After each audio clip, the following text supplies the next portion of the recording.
Welcome into the Royal Cougars podcast, episode 2. We had a great first episode and couldn't think of a better way to follow it up than to have on another BYU mastermind. He's an insider in his own right, and that's Jake Hatch. Jake is the host of Locked On Cougars, part of the Locked On Sports Network. He does a daily show. Make sure you tune in and catch that because there's a lot of stuff coming out of BYU all the time right now with football season, but Jake covers it year-round, so you don't want to miss it. Stay on top of it that way. But Jake is also the executive producer for DJ and PK on KSL Sports Zone every weekday, and then he also hosts pre- and post-game on KSL Sports Zone for BYU football games. Jake, I'm excited to have you on the podcast today. I know that you have a lot of insight into fall camp and what's going on at BYU, and I'm happy to connect with you. We've had a long relationship. I feel like I was trying to think back. I was like, when did I first meet Jake? I mean, we worked together for a few years at KSL, but I've known you for over a decade, and so our relationship goes back even further than that. But I'm happy to have you on the podcast. Hey, thanks for having me, man. I'm excited for your new venture, and thanks for the invite to join you. I listened to your show with Mitch and also the one with Matt, your Cougs in the Pros, so you're already killing it, my man. Thank you. I appreciate it. Well, I wanted to have you on because obviously big news coming out of Provo today. We're talking on Tuesday, and earlier today, Aaron Roderick and Kalani Sitake came out and confirmed what has been kind of, widely presumed over the last week or so that Bear Bachmeier would be named starting quarterback for the Cougars when they open up the season on August 30th against Portland State. Now that it's official, I wanted to have you on to get your thoughts and fill-ins because I know that you've been down there at fall camp. You've seen the last, 3 weeks of Bear. The media availability portions, obviously, that you've seen those reps. We saw a really great pass. I mentioned it the other day, that highlight play that was to Carson Ryan. We saw some other highlights come out even today. Bear looks nice. He looks polished. You saw the accolades, that surrounded him coming out of high school, the hype that made him a 4-star. But I guess just maybe to start, what are your first reactions now that we know officially he's QB1 for the Cougs? I'm impressed with him because think about this. He came to BYU in late May. It's when he finally got to Provo, Utah after his transfer from Stanford. And he beat out 2 guys that are guys who've already got FBS experience playing and starting at the FBS football level. But beyond that, also have multiple years in BYU system. And all he did was come in, beat them out, and it was about 3 weeks' time here, 17 or so practices. It's pretty impressive to see a freshman, 19 years old, come in and do that. But I think it speaks more to his potential and his upside, Kyle, than anything else. Aaron Roderick mentioned that he's learned the offense. Mm-hmm. I don't know how much I actually believe, the full statement. If you just take it at face value, it's okay, it's hard to understand, a freshman coming in and only a, 3-month period of time learning the entire offense. I think that as he sees some game reps, sees some, bolts flying in live action, he's going to learn more of the offense in those moments than he will what he has so far, I guess, in the summer and in fall camp. But I guess what would you say as far as his talent? You mentioned what he's made up as far as a quarterback is concerned, but what have you seen specifically that maybe has separated him from the McKay Hillsteads, the Trayson Bourguets in that room, where it made it, kind of an obvious choice, I guess, a little under 2 weeks to the opener, that Aaron Roderick and Kalani Sitake weren't taking it into game week like they have in previous quarterback battles. They said, hey, Bear's our guy. We believe in this kid, and he's going to show us the way, I guess, into this 2025 season. Well, I think the biggest thing is that he came in and was completing passes all over the place. That's one thing Aaron Roderick said. He just completes passes. And the other thing is he completes passes to his own team. Kalani Sitake, for everything that he is, he's a disciple of Kyle Whittingham. If there's one thing that Kyle Whittingham is absolutely abhorrent of, it's turnovers from his quarterback. Kalani's carried that to BYU. If you turn the ball over and you're a turnover-prone quarterback, it's just not going to fly. And I think that's why a guy like Bear set himself apart, is he is turnover averse. He's smart with the football. Yes, he's young. He makes mistakes. Trust me, some of the throws that we saw even during the media viewing portion, not every one of them was perfect, but he made more high-level throws than anybody else in camp. And I think Aaron Roderick alluded to that by saying, completes passes at a high level. But beyond that, He makes sure that they get to guys when they need to get there, and he doesn't try to, I guess, play outside of the system. He's not trying to play hero ball all the time. He knows he has to work within the framework of this offense. And to your point, yeah, well, I may agree that he may not know the full playbook. Soon enough, he will have it at his disposal, and that's what the games are there for. How much of his, I guess, potential and ceiling and the fact that, there's some runway over the next couple of seasons before Ryder Lyons arrives, do you think played into this decision where McKay is a year older, Trayson's 2 years older, and obviously Emerson, a freshman in his own right, he's leaving on a mission now. How much do you think that those other situations kind of played into this? I think it did play a role because obviously we all know that Ryder Lyons is expected to go on a mission. He's planning on serving 1 year and then enrolling in 2027. So that in theory puts him in competition with what would be Bear Bachmeier's junior season. But as we all know, missions, guys get affected by them. You take time off from football, it takes time to get back into shape. So it may actually work out that if Bear is as good as he's being cracked up to be here, Kyle, on paper, he could be a 3-year and done guy. He could be off to the NFL after that 2027 season. That would allow a guy like Ryder Lyons to come in, probably challenge him for playing time, maybe serve as the primary backup. And then 2028 and beyond is the Ryder Lyons era for BYU. That sets up a pretty nice back-to-back, a 4-star talent coming in. And if he lives up to the billing, he's got every potential to be a 3-year guy and then jump to the NFL. And then the Ryder Lyons era as a 5-star prospect takes off from there. So if it all goes well, and rarely does it ever go well, it feels like, in college football, just with how things go, because one hit can completely change all this. But sure looks like on paper, BYU set up in the quarterback business for at least the next 5, 6, 7 years. You know BYU history as well as anybody, and obviously well known that it's been a quarterback factory, going back to even like Gary Shaddy back in the day, Don't tell my guy Virgil Carter. That's the real story. No, for sure. No, it goes back even further. But I will say, in recent years, especially in independence, there were times where it seemed like there were hiccups in that sort of factory, that pipeline.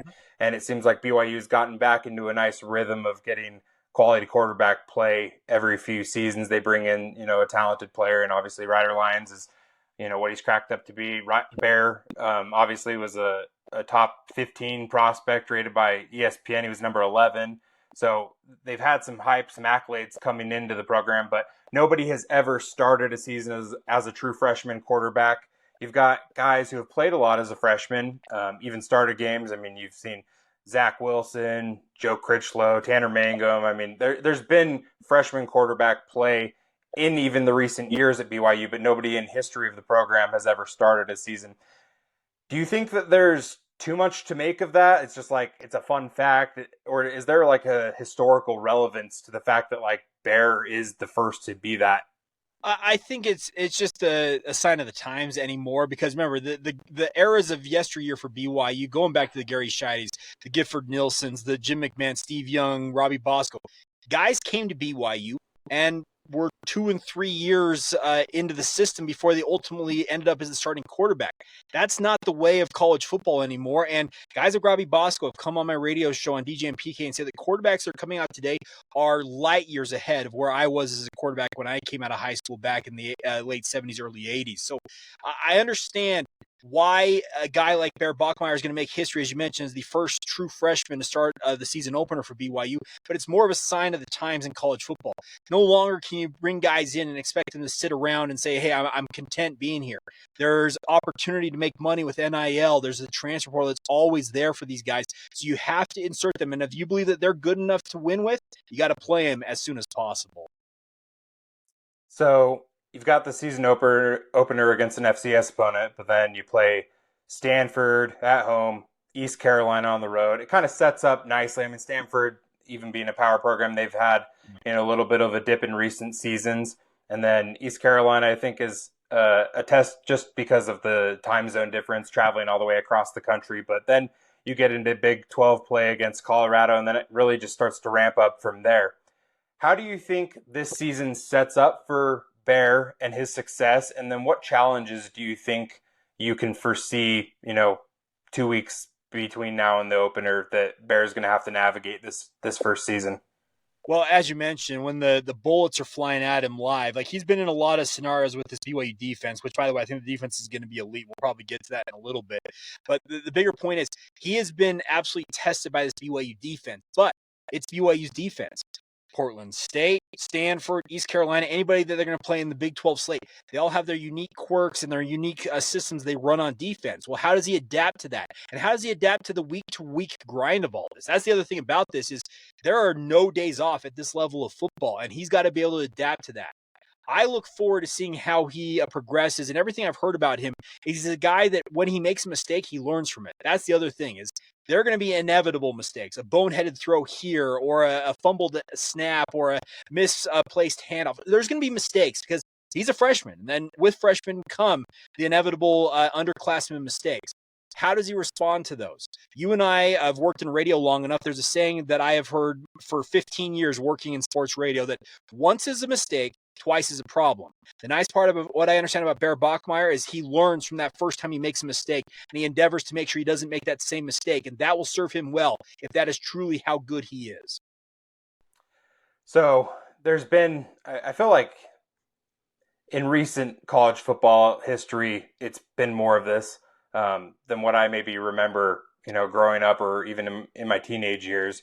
But in my adult life, it seems like there's been a lot of multi-quarterback play for BYU as well as other college football programs. Mm-hmm. So you've got a guy now in McKay who battled it out, ended up coming up short in the QB1 race, but has starts under his belt, like you mentioned earlier, has played at the G5 level. He's seen, FBS action. I guess it's a two-part question for you. Mm-hmm. The first part I'll say is there any sort of leash?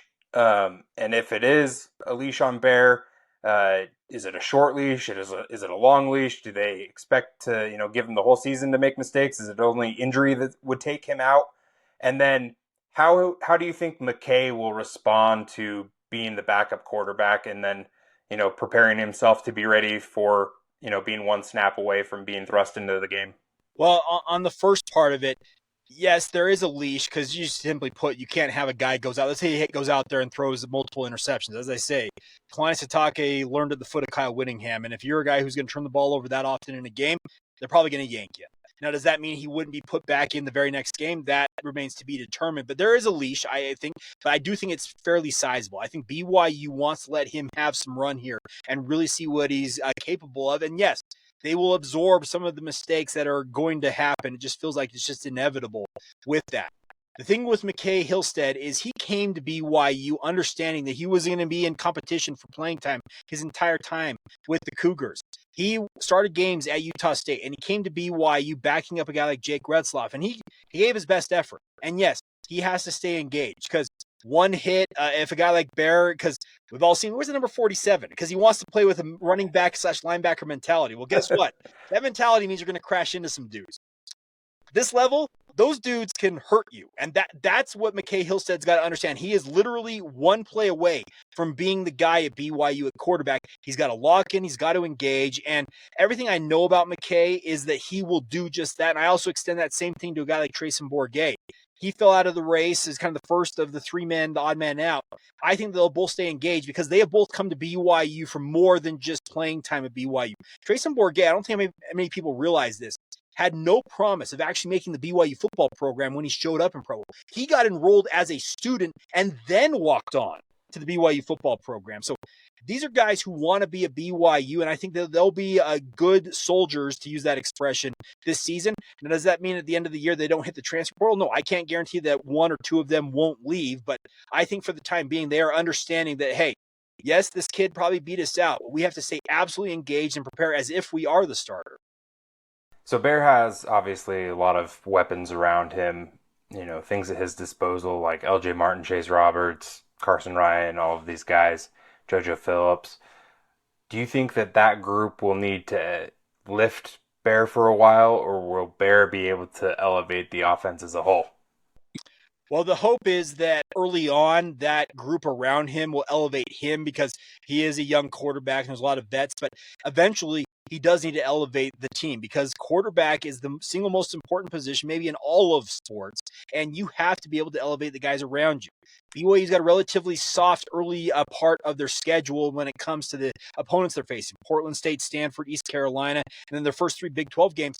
Yeah, it's fairly soft, and it's a great ability. Not great ability. It's a great opportunity, I should say, for him to settle in here. But eventually, you're right.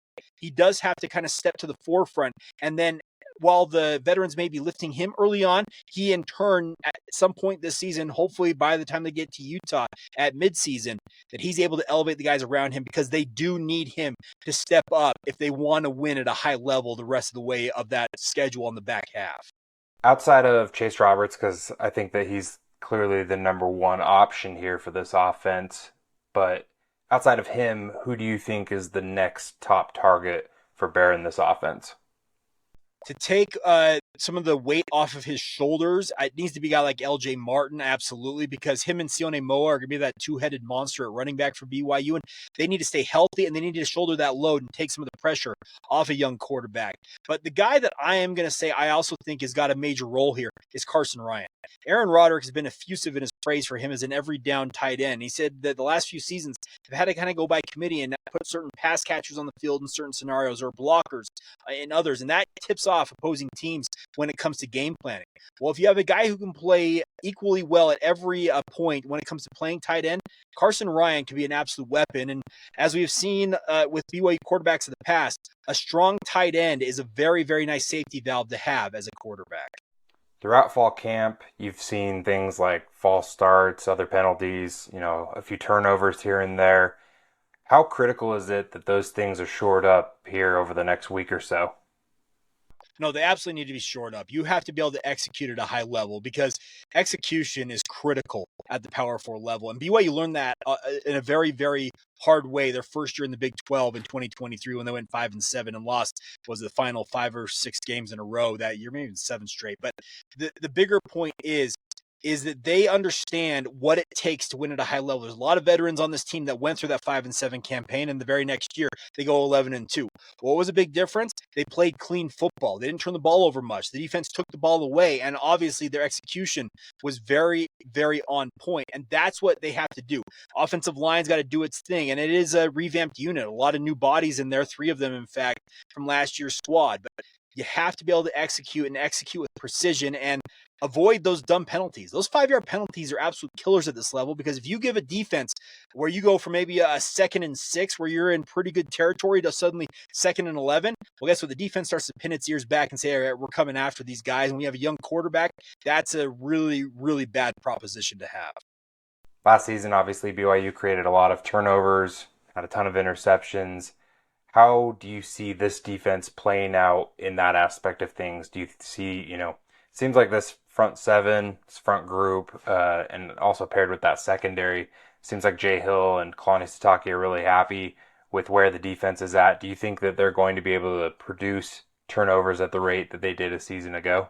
Well, yeah, I don't think you could necessarily bank on BYU leading the nation in interceptions. Now, the secondary and the linebackers at BYU tell you that they're absolutely planning on doing that themselves. But the bigger point is he is absolutely high on this BYU defensive front. And yeah, you may give away a few interceptions if you have an elite pass rush that can maybe strip sack a quarterback and recover that fumble or scoop and score.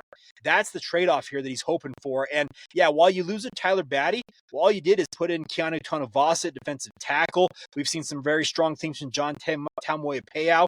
Bodie Schoonover has been very, very solid in camp. Logan Latui. I think Hunter Clegg's a future star at defensive end as well as Tausili Akana. The nice part is, while they don't have the Tyler Batty at defensive end, they're going to make up for that in waves of players they can throw out on the field. Orion Miley-Kafusi comes to mind, Ephraim Asiata, etc. I think that this defensive line, while it may lack a little bit in star quality at the defensive end, Keanu Tonavasa is everything that BYU hoped for when he committed to the program. I have watched him during the media viewing portions of practice, and he is downright unblockable one-on-one. Sorry, Bruce Mitchell. Sorry, Kyle Saforchuk. Sorry, guys like Waylon Lapuaho. If he goes one-on-one with you, you're going to lose. And he did the same thing against BYU when he played for Utah last year in that very game. Go back and watch number 57 just wreck shop. opposing Big 12 teams are going to have to double or triple team him, and that'll free up his teammates to make a lot more plays and thereby hopefully create more havoc in the backfield, helping the defense as a whole. Sitting here less than 2 weeks from the season opener, what do you think is the most concerning aspect of this team right now? And then what do you think is the most sure thing, the most promising aspect? The concerning thing is that the quarterback play does not pan out because we've already talked about how Bear Bachmeier at some point needs to elevate the guys around him. If the quarterback play doesn't pan out, whether it's Bear, McKay, Trayson, heck, even Emerson Geilman, got to have quarterback play that is going to be able to, as you mentioned, elevate this team. If it doesn't come to fruition, yeah, it's going to be a tough year for BYU. Just zero doubt about that. What I am comfortable with, though, is that Kalani Sitake has a lot of continuity on his staff. He didn't lose a single assistant coach. He's got Jay Hill coordinating this defense, and that's a defense that feels like it's going to be even better than it was a year ago, and it was downright elite in many respects. I trust that Aaron Roderick, his evaluation of quarterbacks, the track record suggests he knows what he's talking about. Zach Wilson, Jaron Hall. No matter what you make of Jake Retzloff, he still engineered an 11-2 campaign with Jake Retzloff as his quarterback. He knows how to put quarterbacks in winning situations. So I trust this coaching staff will have BYU in good positions. And heck, if they have to win ugly and the defense holds opposing teams down, I can tell you that Jay Hill and Kalani Sitake will not lose one wink of sleep over that, nor will Aaron Roderick. It's all about winning football games. And this defense, it very well may need to lead the way for BYU this year, but they're all for it. So obviously this team is coming off of an 11-win season. You know, they fumbled away a couple of games late in the year, but had their eyes on the Big 12 title game for, a number of weeks. And then you experience a top 10 ranking. I think they were up to number 7, if I'm not mistaken, at one point. With those expectations, how do you think that affects like the floor and ceiling of this team in 2025? With the variability of the quarterback position, I think the floor and ceiling is actually quite disparate. And I will say this, the floor for me is like 4 wins. I that sounds absolutely crazy. I get that. There's a lot of Cougar fans who are going to be upset with me saying that. But if the quarterback play doesn't come and be what it needs to be, that's going to obviously force BYU into some tough scenarios. And I can see 4 wins being the floor. Now, the ceiling, heck, if Bear Bachmeier is everything he's cracked up to be and the veteran unit that BYU's got, I can see the ceiling being like a 10-2 maybe. That'd be the very top tier of it. So that's a pretty wide range. But I just think that quarterback play is a major variable in all of this. But I can see 8-4, 9-3. I can see 4-8. Everything's in play here, and it all kind of comes down to the quarterback play. But I do think BYU's defense, much like I don't want to invoke the name of the Utah Ute very often on this podcast. Remember, Utah went 5-7 a year ago, and it felt like they were in literally every one of those games because they had a very, very strong defense. I think BYU's defense will keep them in literally every game this year. It's just a matter if the offense can produce enough to win those games. Obviously the Utah game is a big one, so I'm not going to let you pick that one. But I think that if you're looking at the schedule, there's a few games later in the year that are concerning. But, you've got a nice ramp-up period to begin the season. But where do you think this season hinges on aside from the Utah game?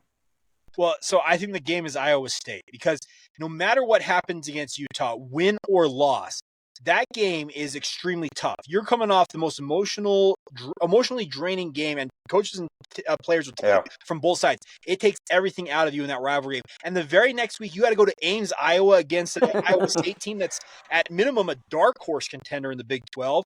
That game's the hinge point for me because let's say you beat Utah and you're rocking and rolling, you're riding high. Well, guess what? Iowa State's sitting there like, all right, these guys are going to be drained. We're going to get them at home. But if you lose that game to Utah and everybody's feeling bad about themselves, you go to Ames with a chance to potentially have a back-to-back losses and kicking off a 4-game stretch, which includes Texas Tech and TCU after that, where you could suddenly find yourself in a bit of a spiral. So I really think that Iowa State game will tell us a lot and really kind of the hinge point of the season. No matter what happens against Utah, you've got to respond against Iowa State. It feels like in many respects that's like a scheduled loss just because you look at the way the schedule lays out and how good ISU is. But that's the game. That's the game I'm circling there. I know some of you may argue that it is Utah or it's Texas Tech. But I think the way, no matter how the Utah game goes, how you respond against Iowa State will tell us everything we need to know about this team. You can find him on X at Jacob C. Hatch. You can listen to him every day like I do. Make sure you subscribe to the Locked On Cougars podcast. Jake does a great job there. I always appreciate it, Jake. I love your little nuggets here and there. Even a couple of I want to say it was a week ago now. You even had like some self-deprecation on there. It was great, man. Like I was like, Jake is just like, he's a real guy. And so if you want a real BYU take on things, Jake is your guy. And the best part about it is that you're daily. So I really appreciate listening to that. But you can also find him on the pre and post game show on KSL Sports Zone, and then also every morning. I mean, I don't even know how you get up as early as you do, Jake, but you can listen to him on DJ and PK. Yeah. I really appreciate you having the time tonight to be able to join me and talk about BYU, Jake. Absolutely. And by the way, I'll just say this. If you can't laugh at yourself, who can really laugh at? That's the thing about this. Don't take yourselves too seriously. You and I have worked in the sports space. We're lucky to do what we do. I wish you the best of luck with this venture. I've told you when you launched it, I will be along for the ride no matter what you need to support you in it. So I'm just going to flip it on its head and tell Cougar fans, if you're not a part of Royal Cougars here, be a part of it. Support Kyle. This is an independent venture you're doing on your own. It's not easy. It's a grind. Support Kyle. Thank you. Support what I'm doing with Locked On Cougars. Support all of our buddies. You had Mitch Harper on, Matt Biamonte. We got a lot of good buddies that are working in this space. The best part is a rising tide lifts all boats in this space. We're not competing and we're not trying to knock each other down. Every one of us want to succeed. So support all of our work, please.